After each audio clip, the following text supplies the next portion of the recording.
Hello everyone, welcome to the educational channel and this is Srinan. So this is the continuation of the atomic structure, the quantum mechanics. So we had derived an equation, right? Lambda is equal to h by mv. So what are its uses? We don't have any specific uses in our daily lives, but they are used in quantum computers and for calculating the wavelengths of different objects. They are used in spectrum. So what exactly it is? So in exams and questions related to this or this lambda, as we know, this is called de Broglie wavelength. Lambda is equal to h by mv is the de Broglie wavelength. So this is the de Broglie wavelength, and the questions related to it will be like they will give the mass of an object, for example a football or a cricket ball, and they will tell the velocity of the ball, and they will give something different, the mass and the velocity, and they will ask the wavelength. You know, this is something senseless, right? It has a very big structure compared to a wavelength, because you know wave is something electromagnetic. Electromagnetic means it travels at the speed of light, but this is just a normal object, right? Why would they ask such kind of questions? Even I don't know, but these are the applications of this. So de Broglie wavelength, and then we have another thing, photoelectric effect. We had discussed that. Just recapitulating this photoelectric effect. So you have a metal sheet or something, a metal object, for example.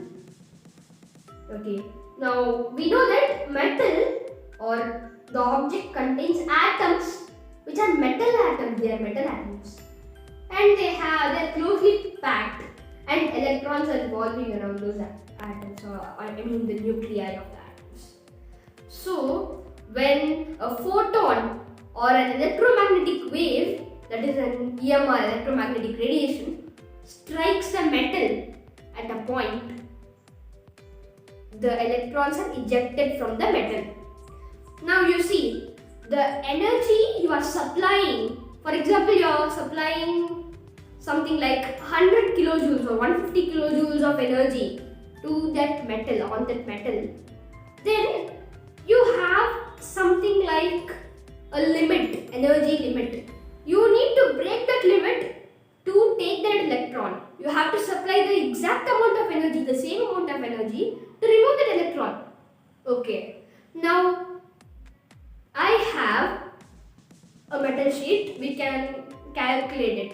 So I am supplying 150, is the same, 150 kilojoules of energy, and the threshold energy, this is called the threshold energy to remove an electron. So the threshold energy is 100 kilojoules. So I am supplying 150, 100, subtracted. How much we have? 50 kilojoules. What will happen to the remaining? You know, the electrons will eject, right? So they have to move. So they will absorb the kinetic energy. So electron will have 50 kilojoules of energy. So you have the same case. You have energy. In the form of electromagnetic radiation. So if you are applying of a fixed frequency, because energy is directly proportional to frequency. So smaller the frequency, what will happen? Smaller the frequency, lower the energy. So we usually don't apply small frequency waves.